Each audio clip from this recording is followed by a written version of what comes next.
third and final race is about to get underway here at Snetterton, and it is John Langridge's last chance to be able to claw back some much needed points to get ahead of Will in this championship. Now Will started 6th, John is starting 3rd, we have Jack Brewer, bless him, is starting 2nd, he is desperate to get on pole, so Joe Wiggins is going to have to watch out. So we're going to hand it straight over to Andy to run you through all of the action. Thanks, Lyndsay. Well, arguably, if anyone can beat Wigan today, it may well be Jack Brewer, who starts alongside him on the front row.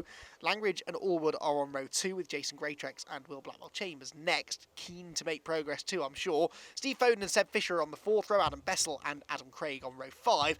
Marcus Bailey, Martin Tolley are next, then Matt Pollard and Ben Hansey and the rest. At the back of the grid, Charlie Rawls won the B race earlier on, so he, Fraser Fennick, Clive Chisnall, Stuart Ross French and Adam Sparrow will all make their way through onto the back of the A grid this time. So for the final race of the weekend, they have managed to progress and there are no relegation spots to worry about in this one. So as high up the order as they can get will be the target. So Joe Wiggin on pole position. He's not going to be easy to beat in this race, and if no one can beat him, he'll become the first person this year to win all 3 races in a weekend. There's 20 minutes of hard-fought action separating him from that accolade, though. The lights have gone off. They're off towards the first corner, and Jack Brewer's got his nose in front, looking. The yellow and red car on the outside line turns into the first corner, and I think he might just be able to go toe-to-toe with Wiggin down to the second corner at Wilson. Hasn't been able to go through, though. That's the question. Let's check in with the leaders when they arrive at the braking zone. This could get very lively indeed. Into the Wilson hairpin. No, it's still Wiggin on the inside, and Brewer's got to be careful not to get hung out to dry. Allwood's into 3rd ahead of Langridge. Everyone else safely through. So far, so good. Couple on the dirt further up the order, but everyone's still there. And Will Blackwell-Chambers has made a good start too. Crucially, he's leapfrogged Jason Greatrex, and I think he's on the tail then of John Langridge. Yes, he is. Langridge 4th, and Blackwell-Chambers 5th. So immediately, Will Blackwell-Chambers looking a lot racier in this race than he has done really at any point so far this weekend.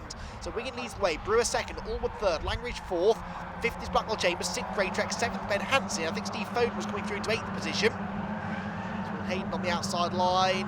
Again, a couple of them just drift a bit wide. We're on board with Clive Chisnall now, who was 3rd in our second B race, the BC Cars Motorsport machine, therefore starting 28th on the grid for this one, but already I think has moved forward a couple of spots. Chisnall, one of those drivers who regularly we see flitting between the A and B grids, but when he's in the B grids, you know that he's on for a good result usually.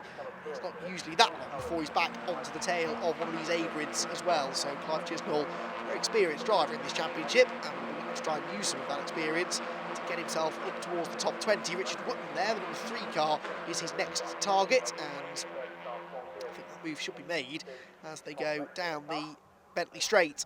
So the leaders turn into Brundle and Nelson then for the first time. Seb Fisher there at the inside of Ben Hansey. Lots of great battles going on further down the order. Jack Moody there, the black car, is making good progress as well. Jack Moody started 19th. I'm pretty sure he's further up the order than that now. He said that the top 19, or the entire field basically, are nose to tails. And sometimes drivers can look like they're a bit closer to the front than they actually are, because everyone is within inches of each other, but nobody can go with Joe Wiggin. Again, he's starting to pull away, and Jack Brewer feeling the heat now from Ollie Allwood behind him, and then right behind him, well, everybody else really, John Langridge, and there, Will Blackwell-Chambers. So the top 2 in the championship are right back together again.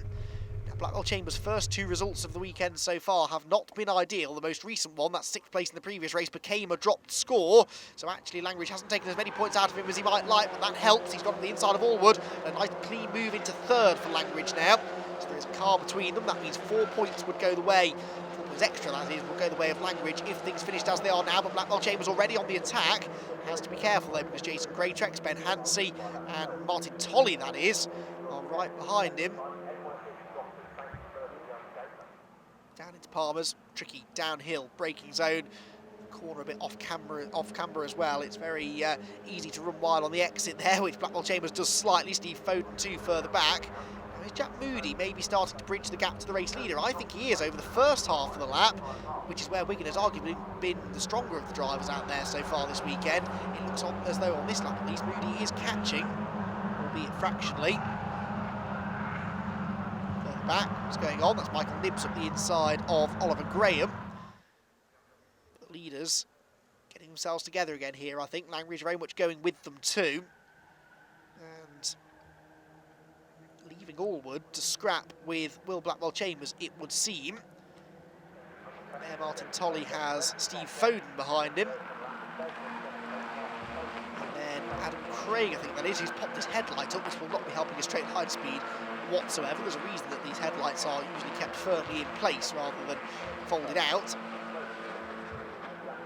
Because in a straight line, that acts as a bit of a brake, and they're not the most aerodynamic of cars anyway, so it's you need to try and make them as aerodynamic as you possibly can. Having the headlights up certainly doesn't help, but Adam Craig hanging on in there nonetheless. That headlight actually looks in danger of falling off completely, so it won't be an issue for too much longer.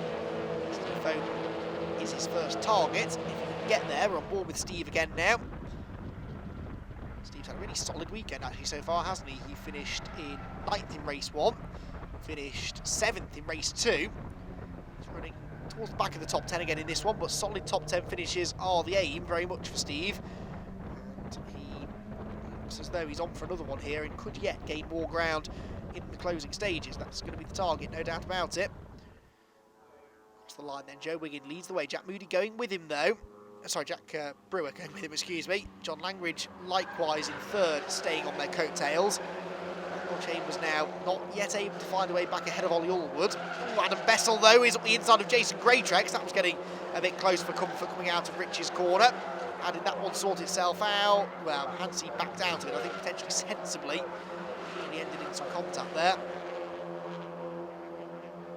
Wiggin then trying to break away. Now, in race 1, he only really broke away towards the very end of the race. In race 2, he was able to break away earlier, but only really because the second place battle ignited quite spectacularly early on and gave him a break. On this occasion, it looks like it's going to be more a situation that we saw in race 1, where the chasing pack are for now behaving themselves, at least those immediately behind him, and might be able to stick with him at least in the early stages. But Wiggins certainly seems to have something the others don't, and I think part of that might be tyre management. He might be looking after those tyres a little bit better than some others. Joe's been doing quite a lot of long distance racing in the Citroen C1 Challenge lately, and to much success as well, so knows all about managing tyres. One set of tyres will have to last you quite a long time, at least one race meeting in this championship, possibly more, and so you need to look after them. There's 3 20-minute races and a 20-minute qualifying session as well, of course, all within one weekend, so that's an hour and 20 minutes on track, pounding around in very high temperatures on a circuit that does tend to take its toll on the tyres because of all of these long, high-speed corners. There's Clive Chisnall, meanwhile, in the 74 car, who is racing away with Richard Wotton in front of him. Richard, who just was the man on the bubble, just about managed to avoid relegation in the previous A race. Novice Cross on the back of his car though, so he's another driver who I think we'll see making it further up the field as this and the next couple of seasons maybe go on. Right at the front of the field though, Joe Wiggin is maybe now starting to make his break over Jack Brewer in 2nd, who is starting maybe to feel the heat now from John Langridge, but John, again, a canny racer is John Langridge, knows not to take things too aggressive in the early stages of the race, let it come to him. He's working with Brewer, I think, now, but then looks up the inside and they always make contact, and this is the risk if Langridge really goes for it. He can't afford contact at a non-finish, and at the same time, though, he really wants to go after Joe Wiggin. He's up the inside of Brewer. Is he? No, Brewer closes the door, and this is surely going to allow Joe Wiggin to break the toe, and that might be the last we see of the race leader now.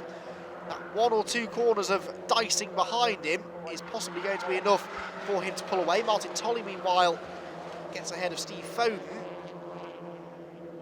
That will have frustrated John Langridge, because not only was he not able to make the move stick, but because of the fact he wasn't able to make the move stick, it was a wasted attempt, really, because Wiggin has been able to pull clear now of the 2, 4, 6, 8 card battle behind him.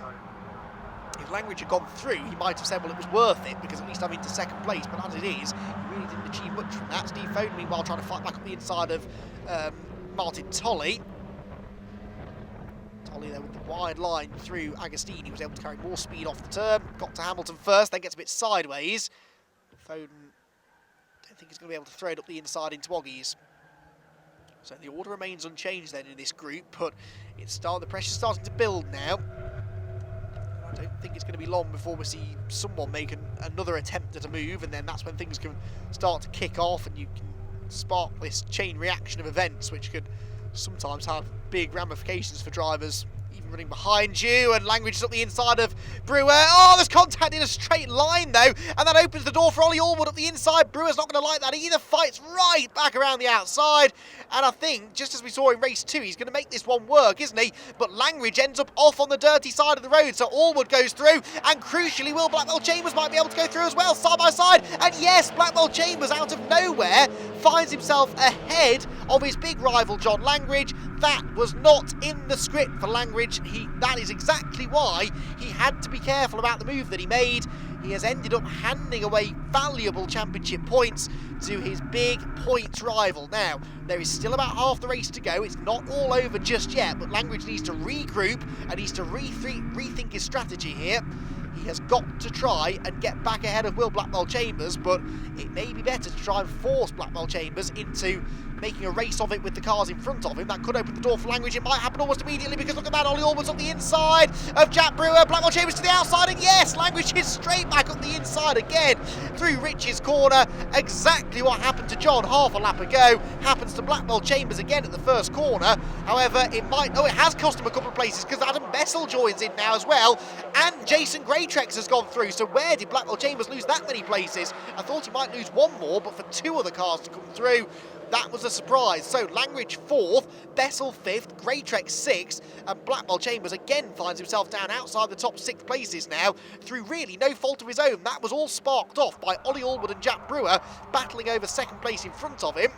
Blackwell Chambers had to go somewhere, went to the outside, and it ended up costing him places, but he's going to gain some now potentially, because Jason Greatrex and Adam Bessel are driving into each other. Blackwell Chambers back up the inside again. This could all go horribly wrong at any moment for the championship leader, and he cannot afford another non-finish. Through Hamilton, Steve Foden loses out to Adam Craig. Seb Fisher now moves on to his tail as well.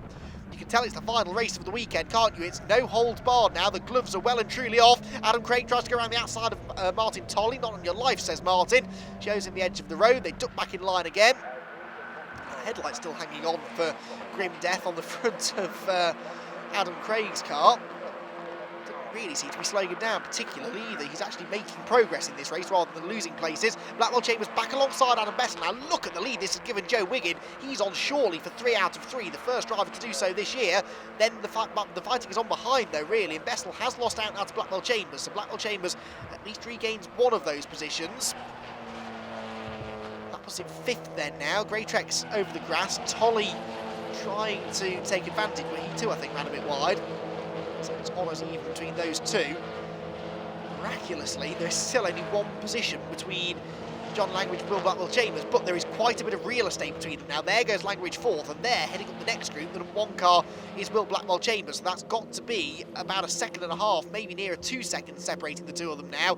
That is going to be difficult for Blackwell Chambers to gain, and it means that if Language is going to be able to gain any more places out of this race, it might not be easy for Blackwell Chambers to go with him. Language is trying to gain more ground. Look, around the outside of Ollie Allwood into Rich's corner. This is a brave move. He might try and tee up the switchback manoeuvre on the exit, which is exactly what he is going to try and do. Carry more speed off the corner, get up the inside into the Wilson hairpin. Can he get there? Can he get there? Can he get there? Yes, he's going to try and go for it anyway. Allwood not quite as quick off the corner. Language late on the brakes. Is he up the inside? Yes, Language into 3rd position. But look, just 2 corners side-by-side racing. Only really 1 corner, actually, of side-by-side racing. And all of a sudden, Blackwell Chambers and his motley crew are right back with them again.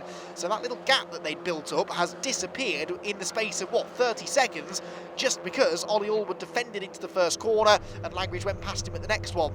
So Language into 3rd. There is now a car between himself and Blackwell Chambers again, though. So a 4-point swing at the moment in the favour of John Language. If things finish as they are now, then by my reckoning it will be 6 points between them on dropped scores, leaving Snetterton. Compare that to the 22 that separated them arriving here, and actually through thick and thin it has worked out quite well for John Language this weekend, but that is if things finish as they are now. There is every chance that Blackwell Chambers might gain another position or 2. There's every chance, of course, that he might lose another position or 2 as well. Allwood suddenly seems to slow down there. Look, he's dropped away significantly from John Language, who is on the tail now almost of Jack Brewer again.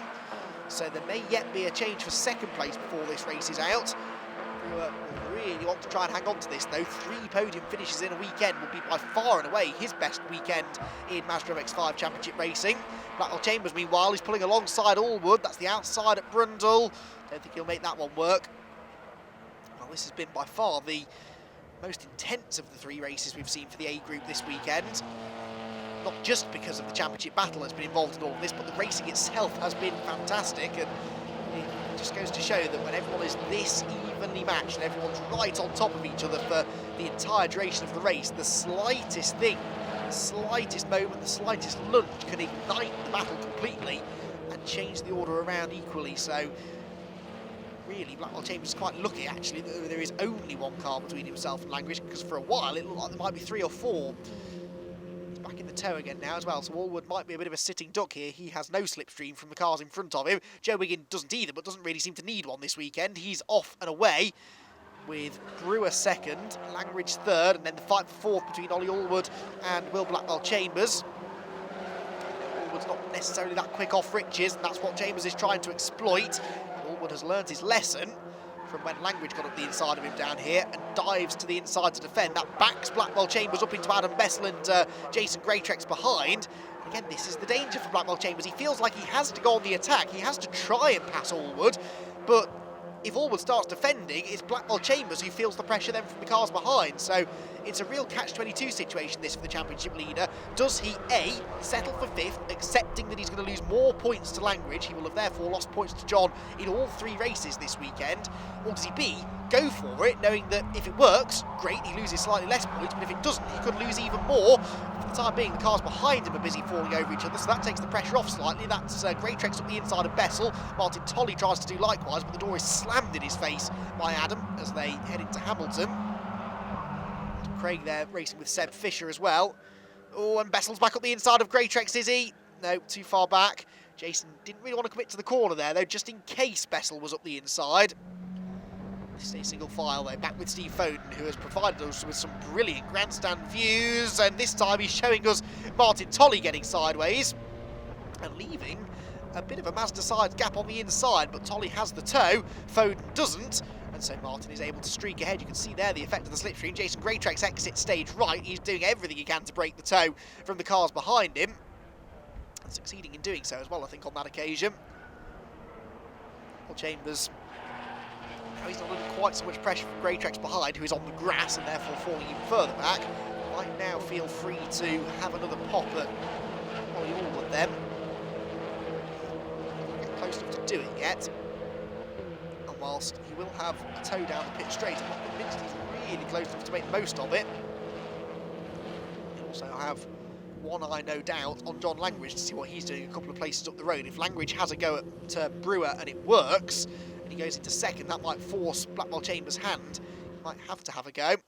Across the line they go again. Then black and white warning flag being shown to somebody for exceeding track limits as Langridge goes to the outside of Jack Brewer for second position. Blackwell Chambers trying to do the same sort of thing to Ollie Allwood, and behind Steve Foden looking to the inside of Martin Tolley. In the end, I don't think any of those 3 attempted manoeuvres actually came to anything. You've got to show your nose, you've got to try and apply the pressure and hope that you might force a mistake out of the car that you're racing with. Henry late on the brakes there for several drivers, including Blackwell Chambers. Where did he come from then? He ran really wide into the hairpin. So I think he did have a go there, but every time we've seen Blackwell Chambers outbrake himself a couple of times this weekend, haven't we? That's when it all started to unravel in race 1 when he outbraked himself down at the next corner, Agostini. Not looking that comfortable under braking. Bit of a mistake there for Martin Tolley though. So Steve Foden goes through. It's now 8th position for Foden. So looking to complete the set really with a 9th, an 8th and a 7th. Sam Fisher still keeping Adam Craig at bay. Don't really know where to look, do you, in this race? There are probably umpteen other battles just like this one that we haven't been able to show you because they've been happening a bit further down the field, and we don't take our eyes off this because it could change at any moment. And this is where the heavy hitters are running. This is where some of the big point scorers are running. Joe Wiggin, by the way, by my rough calculations, is going to move himself to about 60 points or so off the championship lead if things finish as they are now. Remember, he arrived here 94 points off the championship lead, so if he can keep this sort of performance up through the second half of the season, and of course if Will Blackwell Chambers and John Langridge keep struggling a little bit compared to him, particularly Blackwell Chambers, then he might yet be able to haul his way back into championship contention, but it will require a lot more race victories. I'm sure that's something that's a challenge that Joe Wiggin is well and truly up for though. 8th, by the way, is Lewis Cannon, who's also now starting to close on this little group. Lewis ran well last time out at Anglesey 2, got himself a 5th position in the first race of the weekend, followed then up a couple of top 10s. So Cannon, another driver who in the second half of the season seems to be coming on stronger. Won't see much of him this weekend, but we'll see a glimpse of him there at the back of, just behind the yellow car of Adam Craig. Here's Lewis Cannon having a solid run here at Snetterton as well. Again, clearly feels at home on these new tyres. Joe Wiggin definitely seems to feel at home. Anglesey last time out was by far his worst weekend of the season so far. Didn't have a podium, I don't think he had a top 5 all weekend, and in fact found himself down in the B grid at one point. So Joe Wiggin definitely will be happy to have bounced back from that. He looks good now to become the first 3-time winner this year, 3 times in the same weekend, that is. Blackwell Chambers and John Langridge both won more than 3 races. Blackwell Chambers 5 times winner, Langridge 3 times winner, but more consistent T2 at the moment. Can he turn this 3rd place into a 2nd place, because he's right behind Jack Brewer. He's under no pressure from Ollie Allwood behind him. If there's half a chance, I have to imagine Langridge will go for it. But can he go for it? Can he dare to take a step out and risk making contact, or risk Jack Brewer maybe getting a bit feisty in his defence? Brewer, we know, is not going to open the door for him and let him through, and we've seen him defend pretty heavily so far this weekend. Again, nothing wrong with that, but it's just a risk that Langridge doesn't necessarily want to be taking, especially if he's done the maths and realised that actually the points margin between himself and Blackwell Chambers will have come right down now this weekend. Maybe he'll decide that 3rd place is enough. Let's see. Might not have any choice in the matter, actually. He's dropped back a bit over the first half of this lap. He's not really close enough to mount a serious challenge down the back straight. Look at the real estate that's opened up between the 2 of them. Likewise behind, Blackwell Chambers not really close enough to Ollie Allwood to challenge. No one is challenging this man, though, the number 41 Mac Attack racing machine of Joe Wiggin. It is rare these days to see the same driver win all 3 races in a weekend in the Mazda MX-5 Championship. It's been a while since it's been done. It was probably Will Blackwell Chambers who did it last, but Joe Wiggin is now about to come into the final corner of the final A race of the weekend. Once he negotiates that left-hander at Murray's, which he does now, he will see the checkered flag and become a 3-time winner here at Snetterton. 3 wins from 3, his first 3 race victories of his career in the MX-5 Championship, and what a way to do it. Dominant performance here this weekend for Joe Wiggin, and he takes all 3 A-race victories. Jack Brewer comes home in 2nd place, John Langridge is 3rd, Ollie Allwood 4th, and Blackwell Chambers 5th, so it will be 6 points that separate them as we head to Alton Park next time out. Wiggin then wins it by 5.6 seconds. That was his most dominant victory so far, with 2nd place going to Brewer and 3rd Langridge Allwood, and Blackwell Chambers round out the top 5 ahead of Jason Greatrex, the leading Masters contender. Adam Bessel, Steve Foden, Martin Tolley and Seb Fisher round out the top 10. The fastest lap went to Joe Wiggin as well, completing a maximum points haul. 3 wins, 3 fastest laps. Joe Wiggin has been utterly unstoppable here at Snetterton. If he keeps that pace up through the rest of the year, he may yet have a say in this championship battle. Joe, 3 wins, 3 fastest laps. You must not be on cloud 9. Yeah, really over the moon. Just can't thank my stepdad, Declan McDonald, for everything he does. My mum supported me at home. I know she doesn't like coming, but sorry, mum. And Tucker Motorsport, the car was on rails, felt like a spaceship out there. So now we're really happy, and clean sweep. I'm over the moon. Huge congratulations. Please talk me through that race. There was 0.1 of a second between you and John there. Wow, that close. Flipping out. Just the most intense race I think I've ever had.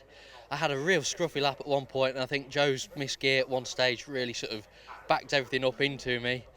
And then I had a fight of my life to try and stay on. At one point it looked like I was going to lose 3 places down the back straight, and somehow stayed there around the outside of everyone. But I don't quite know how that happened, but I'm quite thankful that it did. And what can I say? Tucker Motorsport boys have been absolutely unbelievable this weekend. And not just this weekend, every weekend. I remember back in 2016 I took a flying lesson in the car and pretty much wrote it off, and they mended it and just did a fantastic job of it and got me out for the rest of the weekend. So they're just the best team I could ever wish for.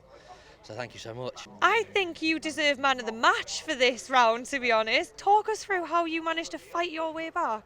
That was a crazy Mazda race. we were lucky to be on the grid. Between two races, race 2A and 3A, we've changed 2 gearboxes and a differential. Kept finding problems, and I was lucky to get there, so hats off to the Blink Motorsport boys, because they were mega.